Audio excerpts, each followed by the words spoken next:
Suamiku tak tahu aku kaya raya, bahkan dia justru selingkuh dengan wanita lain. Episode 1. Assalamualaikum sahabat Bunda.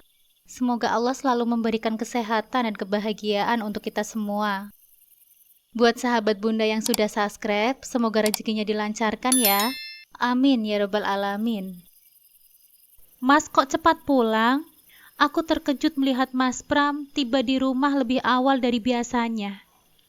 Biasanya, ia baru pulang setelah maghrib, bahkan terkadang hingga jam 8 atau 9 malam jika ada selisih di kasnya.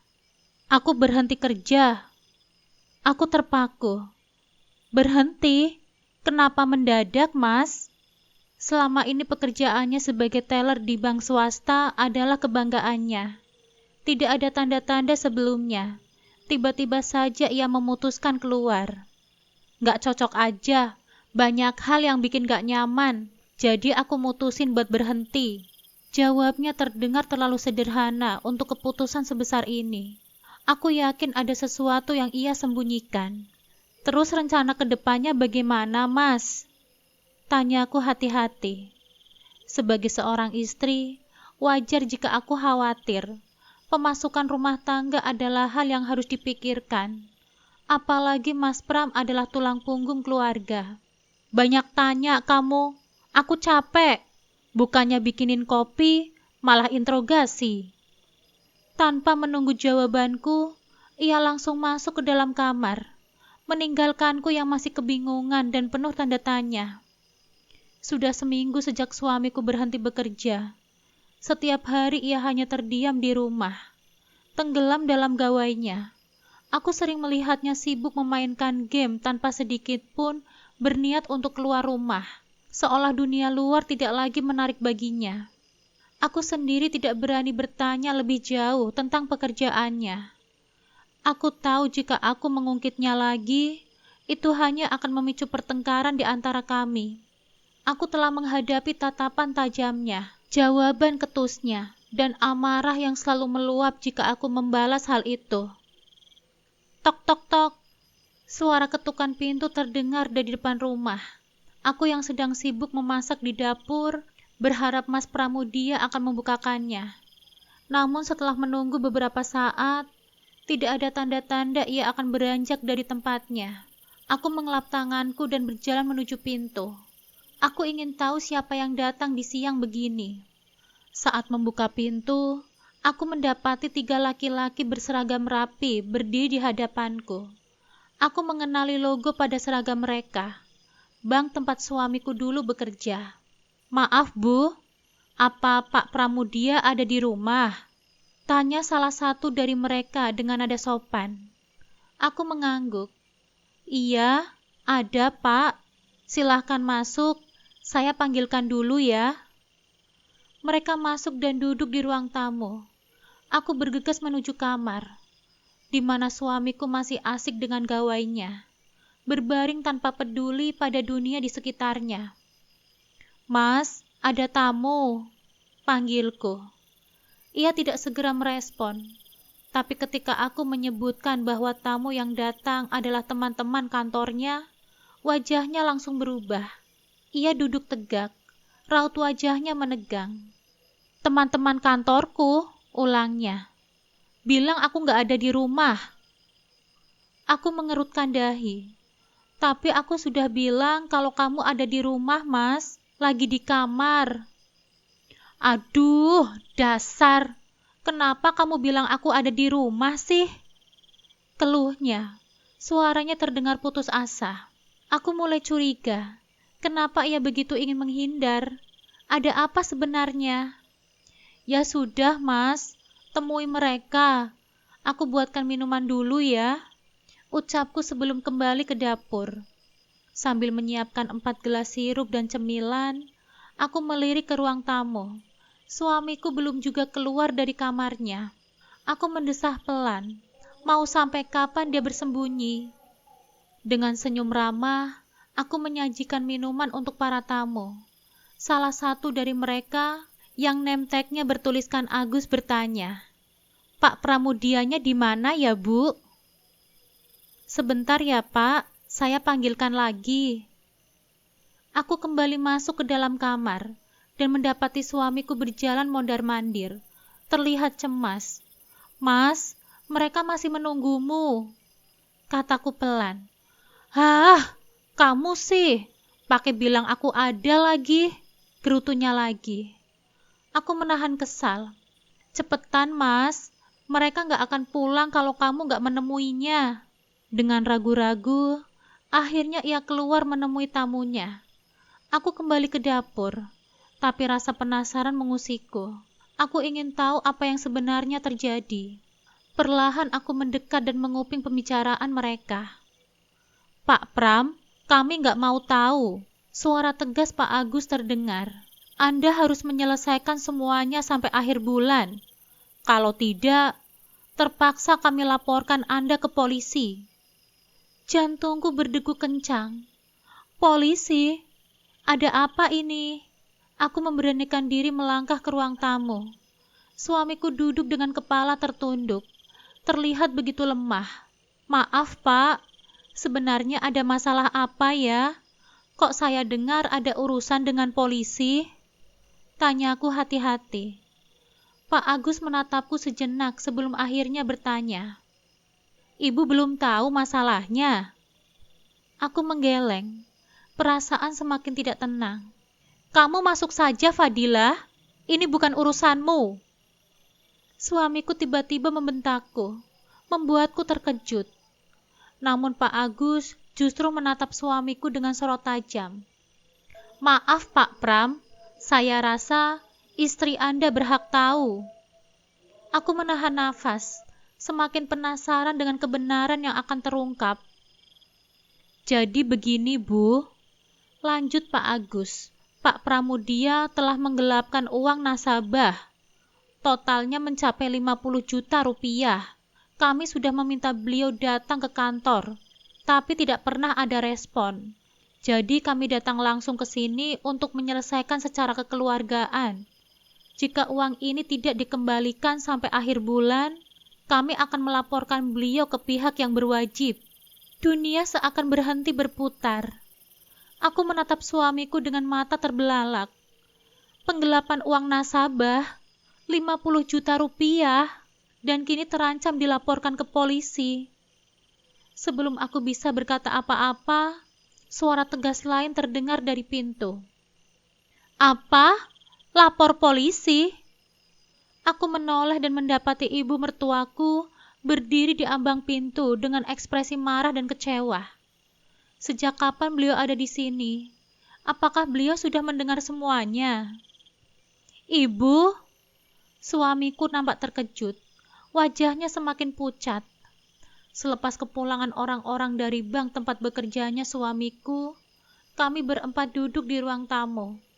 Ya, tidak lama bapak mertuaku pun datang. Setelah dihubungi oleh ibu mertuaku agar segera datang untuk membicarakan hal penting ini.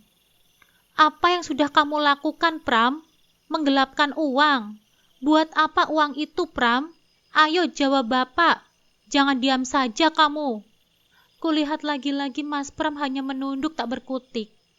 Pasti dia merasa malu atau merasa bersalah.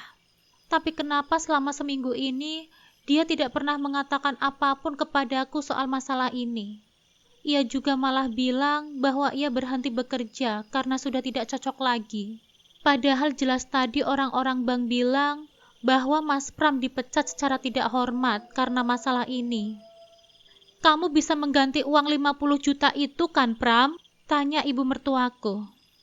"Fadilah, kalian punya tabungan berapa untuk mengganti uang tersebut?" Kini ibu mertuaku menunggu jawaban dariku. "Aku nggak tahu, Bu. Mas Pram yang pegang uang selama ini," jawabku jujur. "Alah, masa kamu nggak tahu sih, Fadilah? Pasti kamu yang menyuruh anakku untuk menggelapkan uang itu kan? Kamu pasti yang menikmati uang itu kan? Anakku nggak mungkin melakukan perbuatan tak senonoh seperti itu. Apa kurang uang yang anakku kasih untuk kamu?" Aku kaget atas perkataan ibu mertuaku itu. Kenapa bisa dia berpikir sepicik itu kepadaku? Aku melihat ke arah Mas Pram. berharap ia akan membantah tuduhan ibunya terhadapku. Namun nampaknya sama sekali ia tidak akan mengatakan apapun. Aku makin kesal dibuatnya, karena bahkan ia tidak mengelak apapun yang dituduhkan ibunya kepadaku atas kesalahannya itu. Bagaimana bisa aku meminta Mas Pram untuk melakukan hal itu, Bu? Kenapa ibu menuduhku seperti itu? Di sini justru aku yang paling kaget. Karena selama aku menikah, aku hanya menerima uang 2 juta setiap bulannya. Dari gaji Mas Pram yang 10 juta sebulan itu.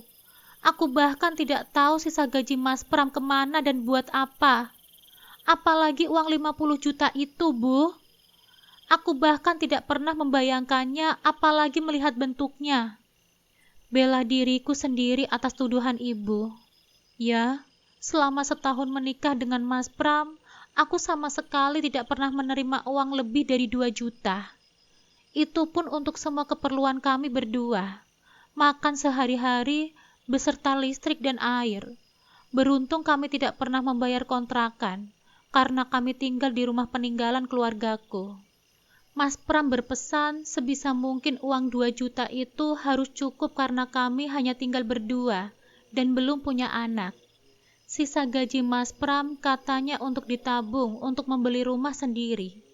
Dan aku hanya mengiyakan karena menurutku perkataannya itu benar.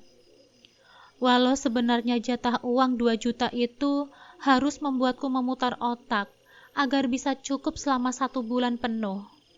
Mas, ada berapa tabungan yang kamu punya, Mas?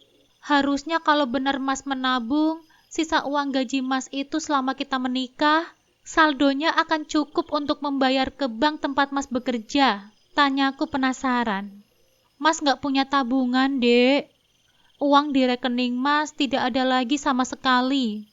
Jawabannya pelan, hampir tak terdengar. Aku tersentak kaget atas penuturannya itu. Sama sekali nggak ada, Mas. Aku meyakinkan lagi. Ia menggeleng lemah. Aku menjadi sangat curiga pada Mas Pram. Apa yang telah dia lakukan dengan semua uang itu? Kenapa ia sampai berbohong dan melakukan penggelapan uang nasabah sebesar itu? Selepas kepulangan mertuaku, Mas Pram masih diam tidak bersuara apapun. Saat makan pun, ia tetap diam, dan selesai makan, ia kembali mengurung diri di kamar. Aku pun rasanya malas membahas semua masalah itu lagi. Rasanya terlalu sakit dibohongi 2 kali. Yang pertama, aku dibohongi tentang tabungan dari gaji bulanannya setiap bulan. Dan yang kedua, aku dibohongi tentang penggelapan uang 50 juta itu, sekaligus tentang pemecatannya. Yang aku bingungkan, bagaimana caranya mengumpulkan uang 50 juta itu sampai akhir bulan ini. Awalnya aku tidak begitu khawatir jika Mas Pram masih belum dapat pekerjaan sampai 2 atau 3 bulan ke depan. Karena aku mengira bahwa pasti Mas Pram masih punya uang simpanan dan pesangon di tabungannya. Namun setelah mengetahui bahwa ia bahkan tidak memiliki uang sepeser pun, membuatku semakin stres. Bisakah kami bertahan ke depannya? Batinku. Sisa uang di tanganku dari jatah bulanan yang diberikan oleh Mas Pram tinggal 1 juta. Tabunganku pun dari sebelum menikah semakin menipis karena terpakai setiap bulannya. Menyesal kenapa aku rela memakai tabunganku sendiri untuk menutupi keperluan sehari-hari kami. Kalau ujung-ujungnya begini, biasanya uang 2 juta yang diberikan oleh Mas Pram itu akan habis di tengah bulan. Kadang aku harus memakai tabunganku sendiri, kurang lebih 500.000 setiap bulannya. Aku memeriksa saldo tabunganku melalui internet banking. Tinggal 4 juta rupiah saja. Dari saldo awal sekitar 8 juta. Hasil jerih payahku bekerja menjadi admin di salah satu pabrik sepatu sebelum menikah. Memikirkan semua itu membuatku sakit kepala saja. Rasanya hari ini terlalu banyak yang terjadi. Kulihat jam sudah menunjukkan pukul 9 malam. Aku pun perlahan memasuki kamar. Kulihat Mas Pram masih asik dengan gawainya. Apalagi kalau bukan bermain game. Aku menggeleng tak percaya bahwa dia masih bisa sesantai itu. Padahal ancaman penjara sudah di depan mata. Aku pun membaringkan tubuhku di sampingnya dengan membelakanginya. Tidak ingin terlibat percakapan dan basa-basi kepadanya. Dek, aku yang baru saja akan terlelap, tiba-tiba dibuat kaget karena panggilannya. Jawabku dengan nada jutek. Mas Pram tidak melanjutkan, namun tiba-tiba saja dapat kurasakan hawa panas di tengkukku, dan tangannya kini sudah bergelirnya di badanku. Bisa-bisanya dia meminta jatah setelah apa yang telah terjadi hari ini, namun aku pun tidak mungkin menolaknya. Mas, jujur padaku, sebenarnya untuk apa semua uang itu, Mas? Tanyaku selepas sarapan pagi ini. Mas Pram memandangku sekilas, lalu menunduk lagi. Mas, 50 juta itu uang yang banyak, Mas. Kenapa bisa sampai Mas mengambil uang itu? Untuk apa, Mas? Lagi-lagi ia hanya membisu. Sampai kapan Mas mau diam terus begini sih, Mas? Aku pakai uang itu untuk investasi. Aku tertipu. Orang yang harus bertanggung jawab, dia malah kabur entah kemana. Jawab Mas Pram dengan cepat, tidak mau menatap mataku sama sekali saat mengatakannya. Aku tahu dia tidak sepenuhnya jujur. Aku teringat kurang lebih beberapa minggu yang lalu. Ia pernah pulang sangat larut. Penampilannya berantakan tak seperti biasanya. Ketika pulang pun, ia tak mau makan sama sekali. Hanya langsung mandi dan tidur tanpa mengatakan apapun. Dan saat tertidur, Mas Pram mengigu seperti ketakutan. Lalu keesokan harinya, ia tidak berangkat bekerja. Tidak enak badan katanya. Namun ketika jam 10-an, ia mendadak pergi keluar seperti terburu-buru. Ketika kutanya mau kemana, ia tidak menjawab. Setelah hari itu, Mas Pram memang lebih pendiam. Setiap kutanya ada masalah apa, ia selalu bilang tidak ada apa-apa. Dan ia selalu saja mengalihkan pembicaraan. Apa semua itu ada kaitannya dengan penggelapan uang yang Mas Pram lakukan? Atau jangan-jangan Mas Pram memiliki wanita simpanan? Dan malam itu, ia baru bertemu dengan selingkuhannya itu. Kenapa penampilannya yang berantakan? Pasti ia tidak langsung pulang ke rumah selepas bekerja. Mas, kamu selingkuh ya? Cercaku langsung. Bicara apa kamu, Dek? Mana mungkin Mas selingkuh? Aku nggak percaya Mas pakai uang itu untuk investasi. Pasti Mas pakai uang itu untuk membiayai selingkuhan Mas itu kan? Jangan ngawur kamu, Dek. Kebanyakan nonton drama nih pastinya. Mas Pram pun berlalu meninggalkanku begitu saja. Aku semakin yakin ia menyembunyikan sesuatu. Aku akan menyelidikinya nanti. Tok tok tok. Assalamualaikum. Terdengar salam dari pintu depan. Dari suaranya, aku hafal bahwa itu adalah bapak mertuaku. Mengetahui bahwa Mas Pram ada di dalam kamar, bapak langsung masuk ke dalam kamar untuk menemui anaknya. Dari luar, aku mencoba mencuri dengar apa yang dibicarakan oleh bapak pada Mas Pram. Duh, maafkan menantumu yang kepo ini ya, Pak. Duh, maafkan menantumu yang kepo ini ya, Pak. Ini, Bapak menjual mobil Bapak. Bayarkan semua pada tempat kerjamu dulu.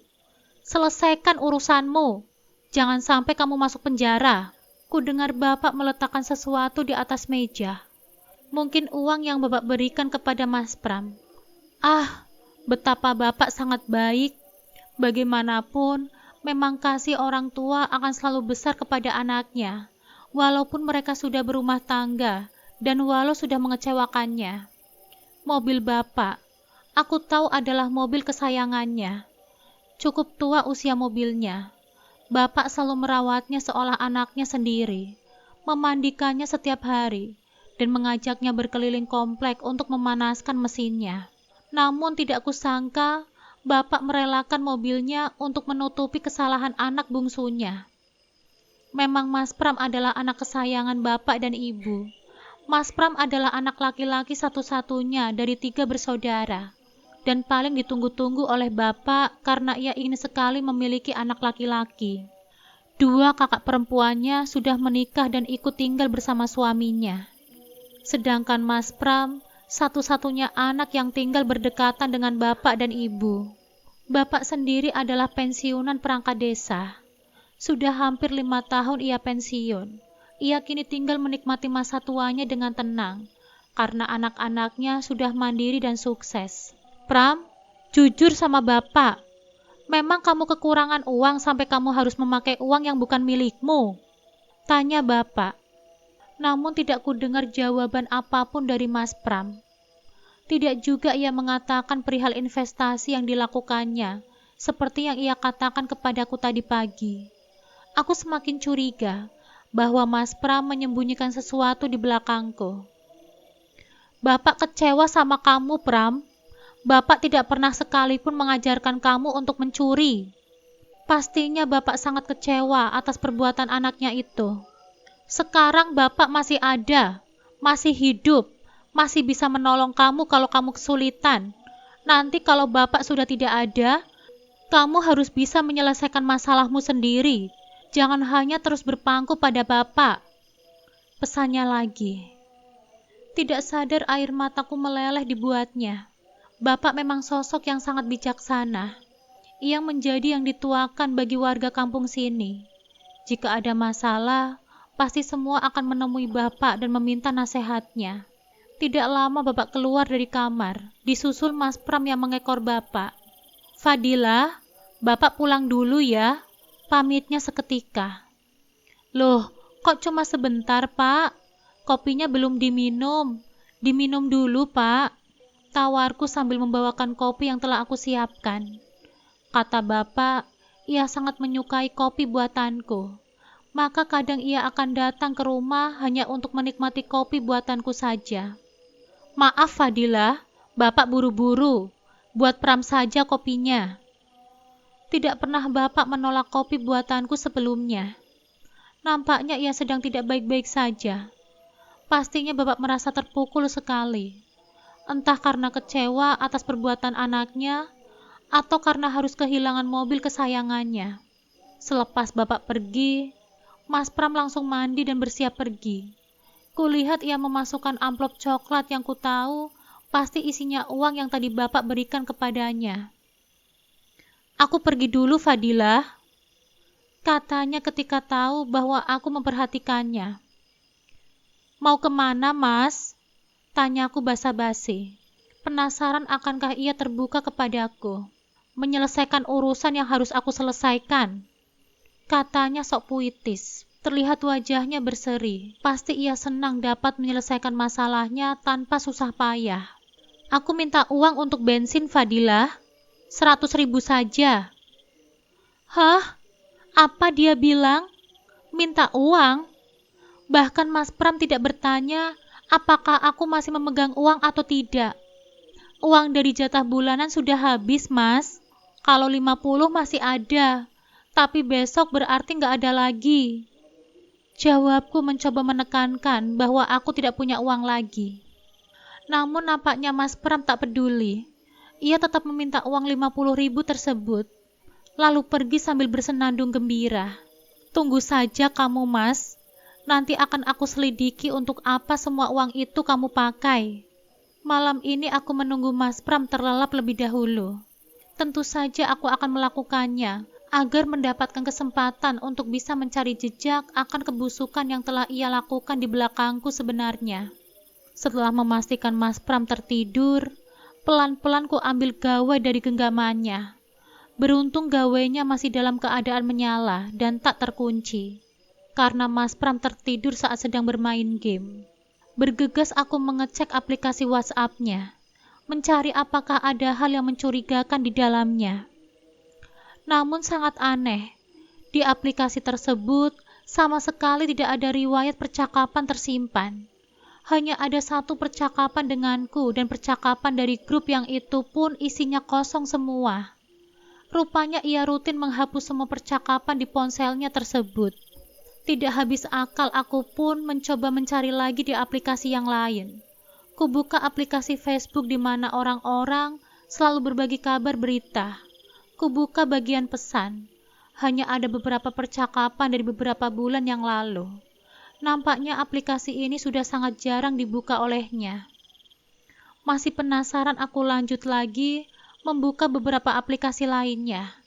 Dari mulai aplikasi untuk berbagi gambar, aplikasi berbagi video yang sekarang sedang digandrungi, sampai kotak pesan yang masuk dan keluar pun aku periksa. Dan hasilnya nihil. Sama sekali tak kutemukan satupun hal yang mencurigakan.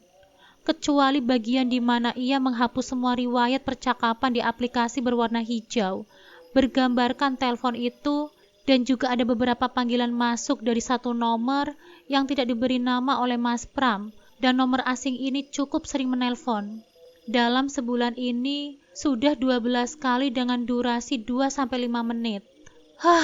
Cukup pintar nampaknya Mas Pram menyembunyikan jejaknya. Apa ia tahu bahwa aku akan menyelidikinya, sehingga ia menghapus semua hal yang mencurigakan di gawainya? Tidak mendapatkan hasil yang cukup berarti, kembali kusimpan gawe suamiku di samping tempat tidur. Lalu kupandangi wajah laki-laki yang baru sekitar 14 bulan menjadi suamiku. Wajahnya ganteng dan menarik tentu saja. Itulah salah satu alasan kenapa bisa ia bekerja sebagai teller di bank. Dan apakah karena kegantengannya ini juga yang menjadi perusak rumah tanggaku? Padahal jelas Mas Pram yang begitu gigih ingin menjadikanku sebagai istrinya sebelumnya. Mas Pram adalah kakak kelasku di SMA. Sejak dulu, ia selalu menggangguku, menarik rambutku, mengacak-ngacak tasku, bahkan sengaja menjatuhkanku di depan teman-temannya. Aku benar-benar membencinya. Orang bilang, Mas Pram menyukaiku, tapi aku tidak percaya. Buktinya sampai lulus SMA, ia tetap saja menggangguku. Anehnya hanya aku yang menjadi targetnya. Setelah aku lulus dan bekerja, ia kembali mencariku. Dengan seragam bank dan motor gedenya, ia sering menjemputku tanpa diminta, bahkan mengajakku makan bakso. Tidak lama kemudian, ia menyatakan ingin menikah denganku. Aku bingung, bagaimana bisa ia menyukaiku setelah bertahun-tahun memperlakukanku semena-mena. Tentu saja aku menolaknya, tapi ia tetap gigih, bahkan langsung meminta restu kepada bapakku. Aku akan melakukan berbagai cara untuk mendapatkanmu, Fadilah, katanya dengan penuh keyakinan. Aku ingin menolak, tapi bapak meyakinkanku bahwa Mas Pram adalah laki-laki yang mapan dan bisa memberiku kehidupan yang baik. Tidak seperti kakakku, Mbak Arum, yang menikah dengan pedagang keliling dan hidup sederhana. Meski aku tahu ia bahagia. Akhirnya demi membuat bapak tenang, berbekal istihoroh, aku menerima pinangan Mas Pram. Mungkin ini jalan yang terbaik untukku. Aku berasal dari keluarga yang sederhana. Bapakku mantan guru honorer, hanya cukup untuk makan sehari-hari. Ibuku dulu berjualan keliling sebelum meninggal dunia 3 tahun yang lalu, akibat kanker payudara. Ia rela meninggalkan kemewahan keluarganya demi menikah dengan bapak. Hidup dalam kekurangan tapi bahagia. Aku ingin menikah dengan pria yang kucintai, tapi tidak ada yang benar-benar menarik hatiku selain Mas Pram. Laki-laki yang sejak SMA selalu menggangguku. Kata orang, cinta bisa tumbuh karena terbiasa. Jadi aku pun menerima lamarannya. Awal pernikahan, Mas Pram manis dan perhatian. Ia mengaku menyukaiku sejak SMA. Meski dulu sikapnya menyebalkan, tapi perlahan aku mulai mencintainya. Ia suami yang baik, penyayang, dan dekat dengan orang tuanya. Hingga suatu hari, aku menyadari kebohongannya. Kasus penggelapan uang membuka segalanya.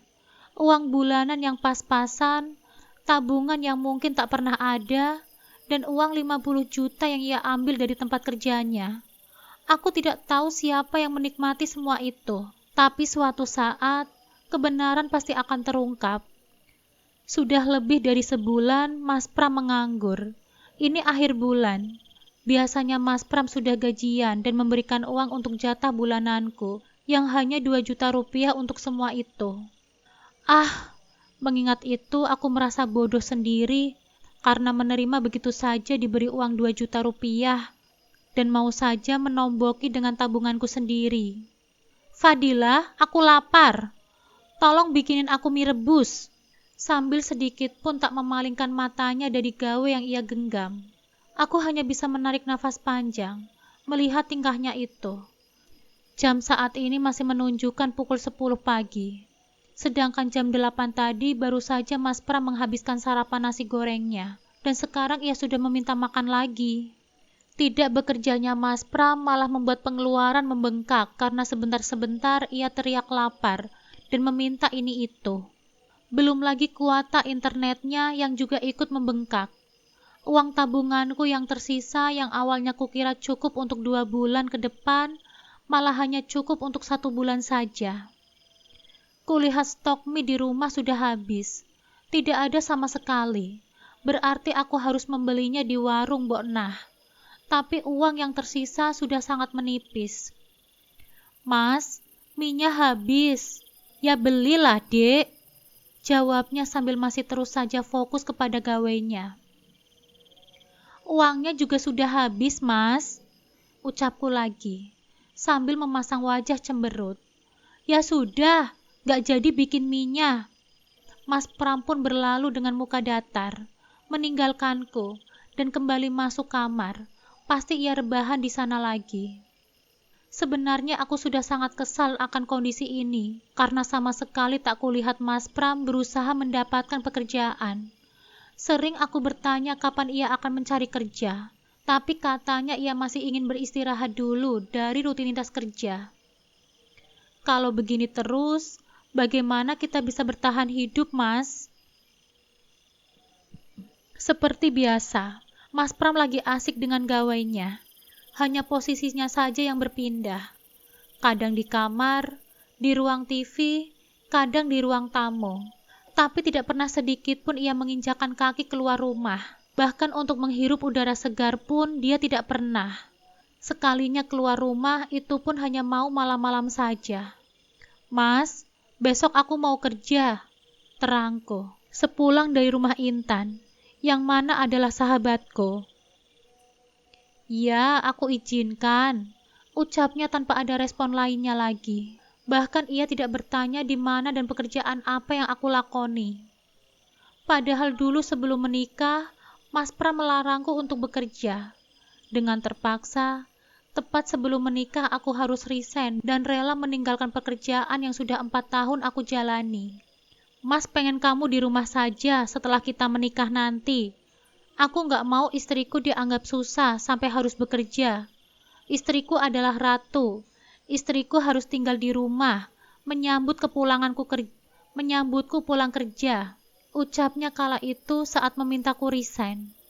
Tentu aku tidak bisa mengelak perkataan Mas Pram. Apa yang ia katakan, itu adalah yang harus aku lakukan, pikirku waktu itu. Lagi pula, aku juga berharap akan segera hamil setelah menikah. Namun ternyata, perihal anak memang belum menjadi rezeki kami. Sudah setahun lebih kami menikah dan belum ada tanda-tanda kehamilan. Pernah aku mencoba memeriksakan diriku ke dokter kandungan. Hasilnya semua normal katanya. Hanya saja, memang kami harus lebih bersabar lagi. Mas, kapan kamu mau kerja? Lagi-lagi kutanyakan hal itu. Biar saja dia bosan. Karena jujur saja, aku pun bosan mengingatkannya terus. Mas Pram sama sekali tidak menjawab. Mas, panggilku lagi dengan nada yang sedikit lebih tinggi. Apa sih? Nanti juga aku akan kerja kalau sudah waktunya. Jawabnya sewot. Ya, selalu saja begini terus jika aku mengungkit perihal pekerjaan. Ah, biarkan saja. Mungkin aku harus bersabar dan terus mendoakan suamiku agar dimudahkan rezekinya. Mungkin ini saatnya aku untuk membantunya dengan bekerja. Minimal aku bekerja untuk hidupku sendiri. Minimal aku bekerja untuk hidup diriku sendiri. Karena tak mungkin aku menunggu rezeki yang jatuh dari langit jika ingin makan. Bersyukur Intan, sahabatku mau menerimaku bekerja di usaha cateringnya, yang sedang berkembang itu. Dengan gaji harian yang diberikannya, semoga aku bisa bertahan hidup. Tadi siang aku sengaja menemui Intan, bertanya apakah dia memiliki lowongan pekerjaan, karena ku dengar catering Intan sedang membutuhkan beberapa orang untuk tugas memasak. Aku pun bercerita kepadanya bahwa aku membutuhkan pekerjaan untuk mengisi waktu luangku di rumah. Sedikit pun tak kusinggungkan perihal suamiku yang sedang menganggur. Bagaimanapun, aku harus menjaga marwah suamiku. Karena seorang istri layaknya pakaian bagi suaminya, tidak pantas membuka aibnya pada orang lain. Dan alhamdulillah, Intan bersemangat menyambutku. Mulai besok aku bisa langsung bekerja membantunya memasak. Ternyata tak semudah yang dibayangkan sebelumnya olehku, memasak di tempat catering seperti ini. Aku harus bolak-balik mengangkat bahan masakan berkilo-kilo, mencucinya, mengupasnya dan juga mengolahnya.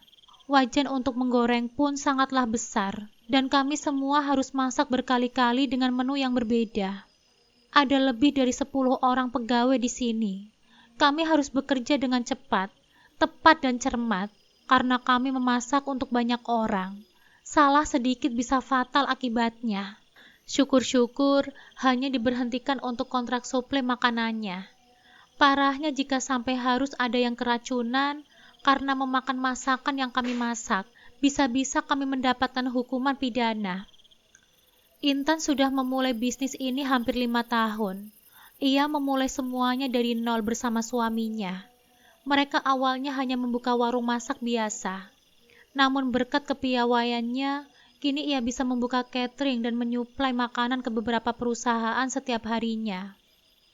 Aku kagum atas perjuangan keduanya. Mereka bekerja keras dan saling support. Kini mereka tinggal menikmati hasilnya. Orang inilah yang bekerja untuk mereka. Jam sudah menunjukkan pukul 6 sore. Setelah seluruh proses makanan sudah selesai dan beres-beres dapur, kami para pegawai bisa pulang. Tidak lupa Intan membawakan kami masing-masing sedikit makanan yang telah kami masak untuk dibawa pulang. Memang sungguh baik sahabatku itu. Ia tidak ingin hanya memperkerjakan kami begitu saja, tanpa memikirkan perasaan kami. Ini untuk kamu bawa pulang ya. Maaf jatahnya hanya sedikit-sedikit, lumayan lah, katanya saat membagikan bingkisan berisi sayur dan lauk. Gak usah, Tan, kan kamu juga bayar aku. Tolakku secara halus. Sungguh tidak enak rasanya terus ditolong oleh sahabatku ini. Aku memang sudah menjatah masakan untuk setiap yang kerja di sini, Fadilah. Aku tahulah, pasti capek sekali nanti pulang ke rumah. Dan pasti inginnya langsung istirahat. Tapi orang di rumah kan gak peduli. Pasti mereka berharap ada makanan enak yang tersaji. Jadi nanti kamu tinggal istirahat dan makan. Besok kesini lagi ya. Masya Allah, pantas saja usahanya lancar begini. Intan begitu baik dan perhatian kepada setiap karyawannya. Aku pun langsung pulang ke rumah. Walau lelah di seluruh badan ini, tapi semuanya hilang karena perhatian Intan. Ketika sampai di rumah, kulihat Mas Pram sedang asik menonton televisi. Tumben dia tidak bermain game di gawainya.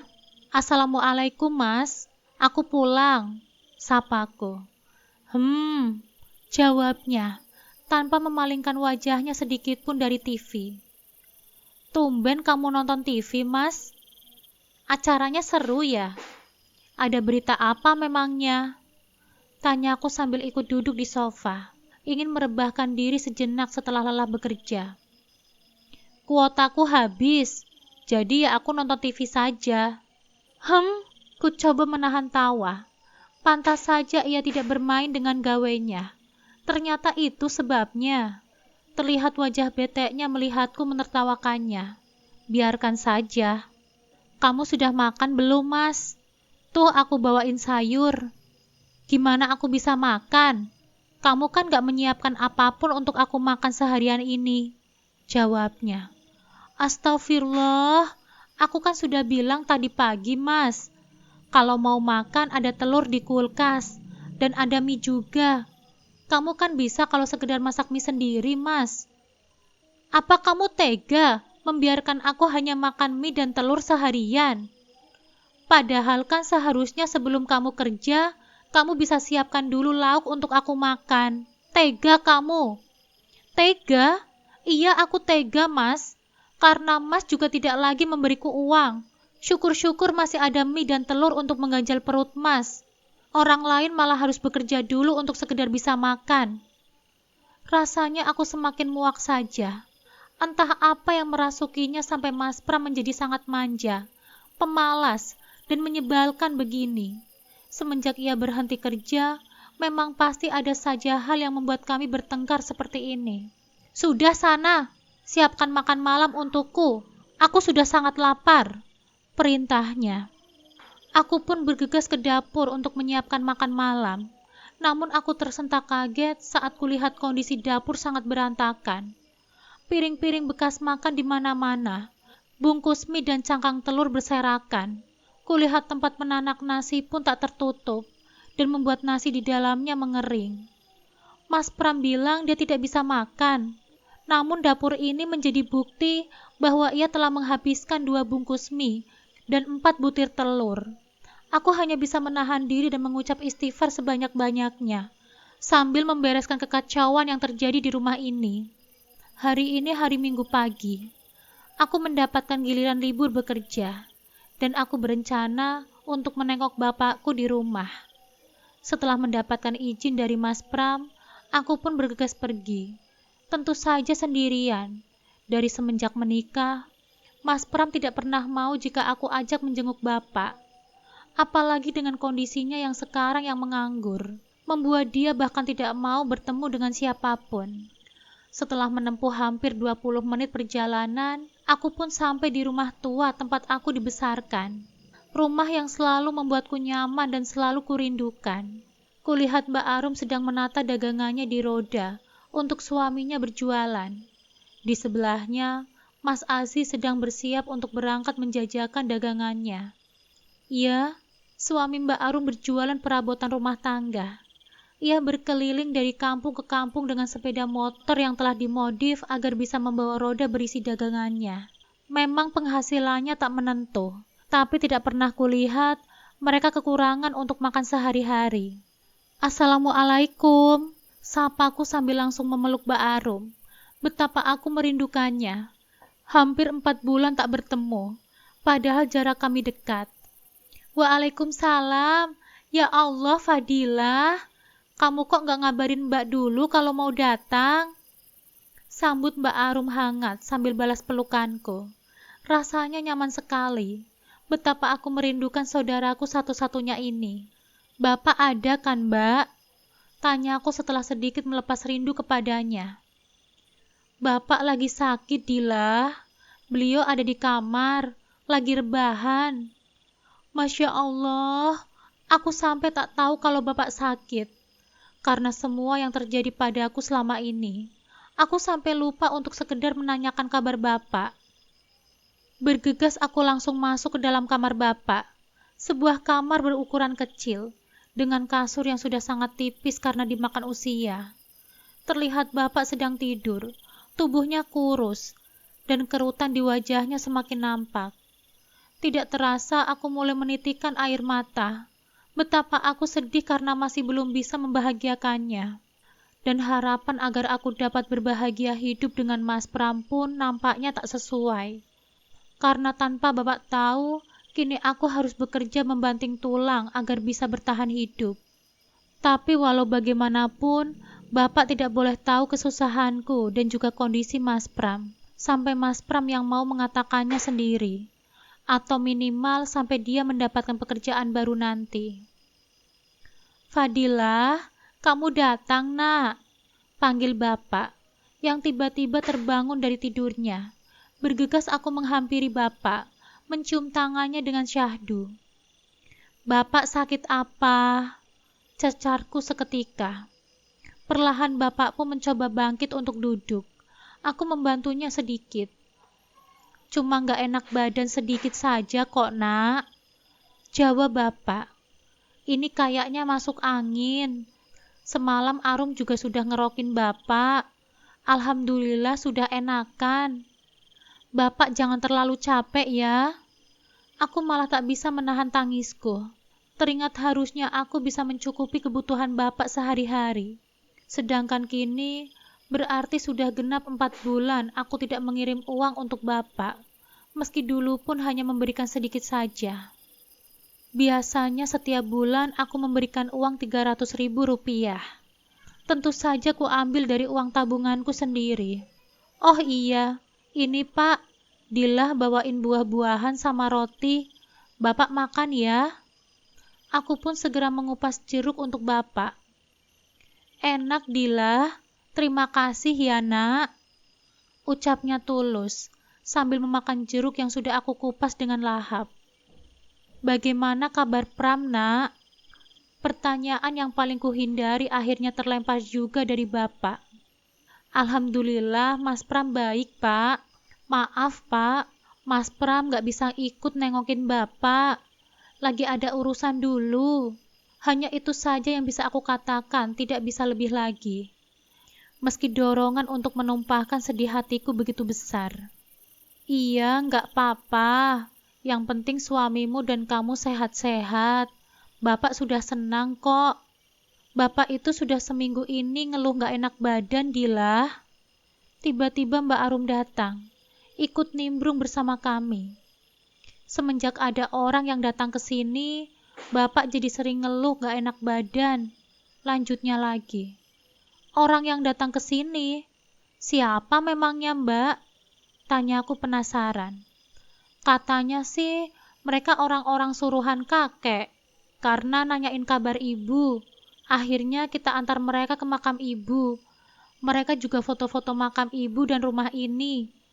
Bapak dan aku juga difoto. Terang Mbak Arum. Buat apa mereka datang memangnya Mbak? Tanyaku lagi. Sungguh aku sangat penasaran, dan malah takut mereka akan membahayakan keluargaku. Mereka bilang ingin bertemu dengan ibu, karena mau membagi warisan dari kakek kita yang sudah meninggal beberapa bulan kemarin. Warisan? Iya, warisan. Tapi katanya karena ibu sudah meninggal dunia, maka warisan itu buat ahli warisnya saja, yaitu kita berdua. Ya lumayan lah kalau memang beneran dapet. Mudah-mudahan cukup untuk sedikit renovasi rumah ini. Terang Mbak Arum menjelaskan. Rumah ini memang sudah sangat tua. Pastinya harus segera direnovasi karena kayu-kayunya juga sudah keropos. Karena khawatir rumah ini akan ambruk tiba-tiba. Amin. Ya syukur alhamdulillah kalau memang ada sedikit rezeki buat kita. Ucapku mengamini.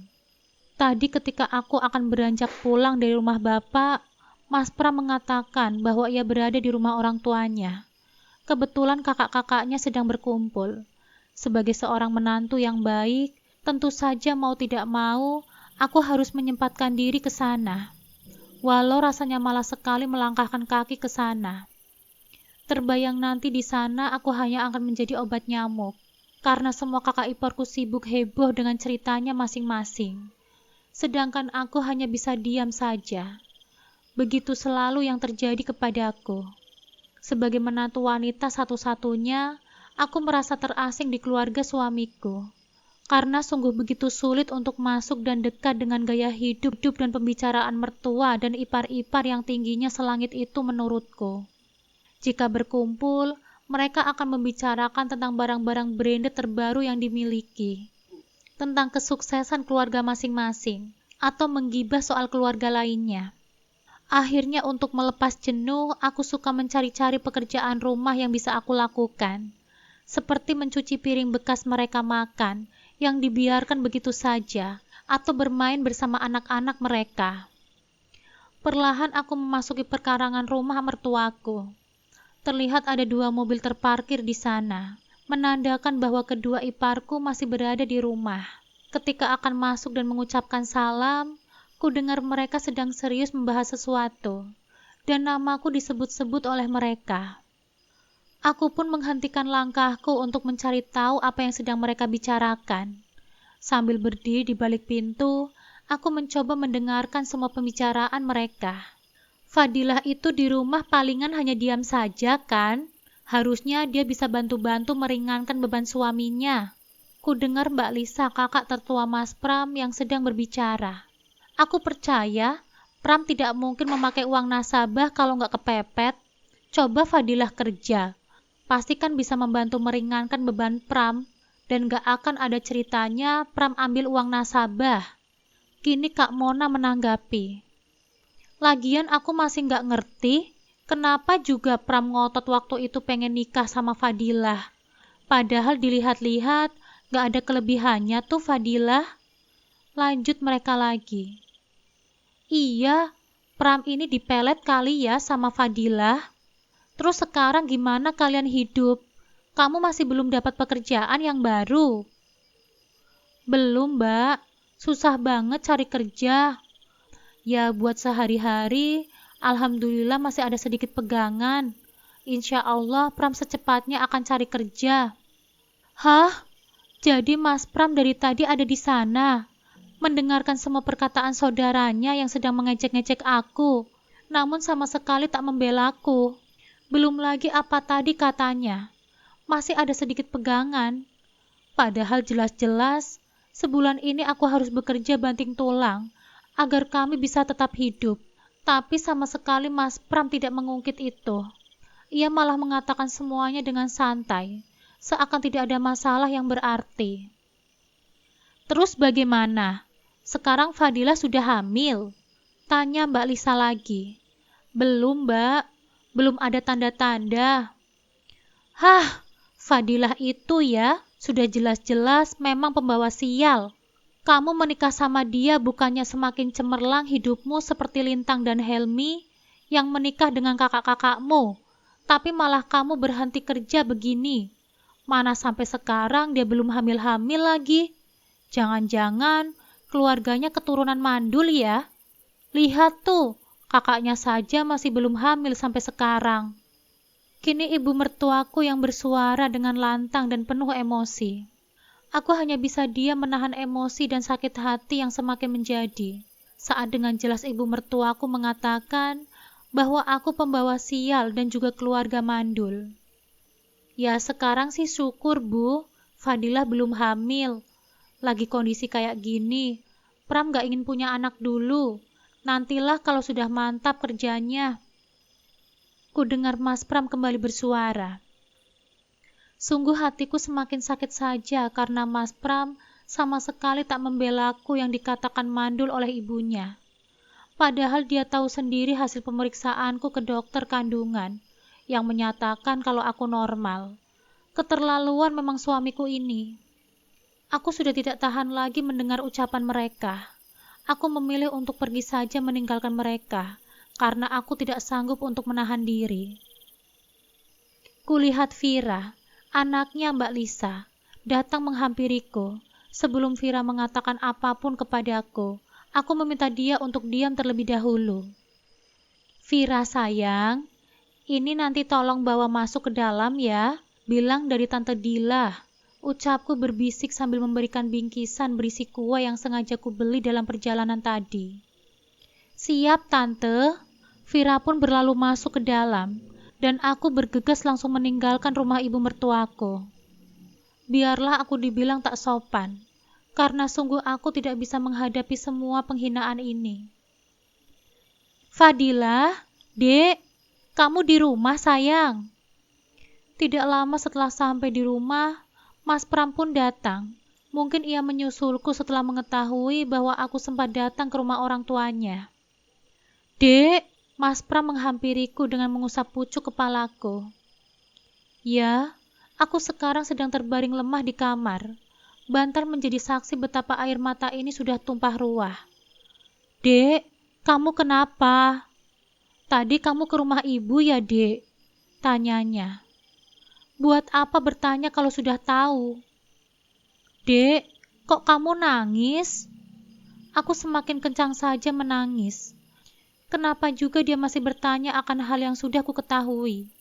Pasti Mas Pram tahu kalau aku mendengar semua pembicaraannya dengan keluarganya. Dan kalau ia tidak tahu, ia tidak akan bergegas pulang menyusulku. Dek, panggilnya lagi. Sudahlah, Mas. Tadi kan Mas sedang berkumpul sama keluargamu. Kenapa kamu malah pulang? Loh, kok kamu gitu sih, Dek? Kamu nggak mau ikut kumpul sama kita? Tanyanya seolah tak bersalah. Enggak. Buat apa aku ikut kumpul, Mas? Nanti kalian malah nggak bisa bebas membicarakan aku. Sindirku sengaja. Dek, rajuknya. Kenapa, Mas? Memang benar kan tadi kalian sedang membicarakan aku? Aku ini istri pembawa sial kan, Mas? Aku mandul kan? Mas Pram tak berkutik, hanya diam saja sambil masih menggenggam tanganku. Kenapa Mas gak belain aku pas mereka semua ngomongin aku, Mas? Kenapa Mas hanya diam saja saat ibu Mas bilang kalau aku mandul? Padahal Mas tahu sendiri kan kalau aku itu normal, dan selama ini Mas yang menyuruhku untuk selalu bersabar soal anak. Maafin Mas ya, Dek. Tadi Mas ingin membelamu. Tapi kamu tahu sendiri kan, ibu dan kakak-kakakku itu tidak bisa berhenti kalau sedang ngobrol. Jadi lebih baik aku dibilang mandul begitu, Mas. Tangisku semakin kencang. Sakit hatiku semakin menjadi. Maafin Mas dan Ibu ya, Dek. Mas juga kenapa sih nggak jujur kalau aku sekarang yang kerja? Kalau aku nggak kerja, kita nggak punya uang sepeser pun untuk membeli beras, Mas. Malah seakan-akan aku hanya menjadi istri yang pemalas, yang hanya diam saja tak berbuat apapun. Memangnya Mas harus bilang ya, Dek? Ujarnya dengan polosnya. Setidaknya Mas bilang kalau aku nggak diam saja di rumah. Kalau aku juga berjuang, Mas. Aku masih bisa terima kalau mereka ngomongin aku seperti itu. Kalau Mas memang gak ada di situ, karena mereka gak tahu rumah tangga kita seperti apa. Tapi, ternyata Mas ada dan mendengar semua itu, dan sedikit pun tidak membelaku. Itu yang bikin aku sakit hati, Mas. Mas Pram hanya diam saja tak berkata-kata, dan aku hanya bisa menangis. Entah laki-laki seperti apa yang sudah aku nikahi ini, karena bahkan ia tidak bisa menjaga harga diri istrinya sendiri. Sesak sekali rasanya dada ini. Hari ini aku tidak begitu semangat untuk berangkat bekerja. Kejadian kemarin masih terasa sakit di hatiku. Rasanya sia-sia saja aku bekerja, karena bahkan suamiku sendiri tidak menanggapinya. Padahal jelas lebih dari 2 bulan ini, ia makan dari hasil jerih payahku. Bukan aku perhitungan, tetapi rasanya sakit ketika ia bahkan tidak membelaku saat jelas-jelas aku dicap miskin, pembawa sial, juga mandul oleh keluarganya. Aku memang bukan dari keluarga yang berada seperti mereka, tapi aku punya harga diri yang harus dijaga. Rasanya ingin sekali aku melabrak mereka saat itu juga. Sayangnya aku bukan tipe orang yang bisa berkonfrontasi langsung. Tidak akan sanggup jika aku harus berteriak ataupun mencak-mencak di hadapan mereka. Terlebih mereka adalah keluarga suamiku, yang mau tak mau harus aku hormati. Saat sedang asik memasak, tiba-tiba Mbak Arum menghubungiku. Ia menyuruhku untuk segera pulang ke rumah bapak. Sekarang juga katanya. Setelah meminta izin kepada Intan untuk bekerja setengah hari saja, aku langsung bergegas pergi mengendarai sepeda motorku. Mbak Arum tidak mengatakan ada apa. Ia hanya menyuruhku untuk segera datang. Aku tidak bisa mengenyahkan segala macam pikiran jelek terkait kondisi Bapak. Takut Bapak kenapa-napa. Apalagi kemarin, Bapak sedang sakit. Sungguh aku sangat takut kehilangannya, sedangkan aku belum bisa membahagiakannya. Sesampainya aku di rumah Bapak, kulihat ada sebuah mobil mewah terparkir yang tak pernah aku lihat sebelumnya. Aku pun bergegas masuk, mencari tahu ada apa sebenarnya. Fadilah, kamu sudah datang. Sini duduk, nak. Seru Bapak saat melihat kedatanganku. Ia nampak sehat kini, membuatku sedikit lega setelahnya. Lalu pandanganku beralih pada 3 orang asing yang sedang menatapku. Mereka berpakaian sangat rapi dengan setelan jas dan kemeja, seperti orang penting. Namun kontras dengan pakaiannya, mereka harus duduk beralasan tikar di rumah ini. "Halo Fadilah, saya Wibowo, adik dari ibumu," ucap salah satu laki-laki yang kutaksir usianya 40 tahunan itu. Laki-laki yang mengaku sebagai omku itu pun sedikit bangun untuk menyalamiku, yang langsung saja kusambut meski masih kebingungan. "Dan perkenalkan, ini Pak Hamid. Beliau kuasa hukum dari ayah, atau lebih tepatnya kakek kalian, Fadilah dan Arum," lanjut Om Wibowo, memperkenalkan yang lainnya, sambil menatapku bergantian dengan Mbak Arum. Kembali aku pun menyalami mereka satu persatu. Ternyata benar yang Mbak Arum katakan kemarin terkait keluarga ibu yang datang mencarinya. Apakah mereka akan membicarakan perihal warisan itu? "Jadi langsung saja ya Kak, karena semuanya sudah berkumpul." Om Wibowo meminta izin kepada Bapak yang seketika dijawab dengan anggukan oleh Bapak. "Ayahku atau kakek dari kalian sudah meninggal 2 bulan yang lalu. Beliau ingin sekali bisa bertemu dengan Rena, ibu kalian, sebelum meninggalkannya. Namun ternyata sulit sekali mencari keberadaannya, hingga kami tidak bisa mewujudkan permintaan terakhir ayah kami saat itu. Dan setelah pencarian yang cukup lama, akhirnya aku mendapatkan kabar bahwa Rena ternyata telah pergi terlebih dahulu sebelum ayah. Aku sangat terpukul karena hal itu. Dan aku berada di sini selain untuk berziarah ke makam Mbak Rena dan ingin bertemu dengan kedua keponakanku, juga karena aku harus menuntaskan semua urusan ayah di dunia, yaitu dengan membagikan warisan kepada yang berhak, dan salah satunya adalah Mbak Rena, ibu kalian. Maka Om di sini ingin menjalin silaturahmi kembali dan juga membagikan hak ibu kalian pada kalian," terang Om Wibowo dengan senyum yang tak pernah hilang dari wajahnya. "Setelah kami menghitung semuanya, ini bagian yang akan kalian dapatkan." Om Wibowo memberikan sebuah berkas pada Bapak dan kami anak-anaknya. Sontak saja Mbak Arum membuka berkas tersebut dan ternyata di dalamnya adalah berkas perhitungan warisan yang nominalnya sangat banyak, bahkan membuat aku bingung membacanya. "Di amplop ini ada selembar cek untuk kalian." Om Wibowo kembali menyerahkan selembar amplop. Aku pun menerimanya, lalu perlahan membukanya meski masih kebingungan.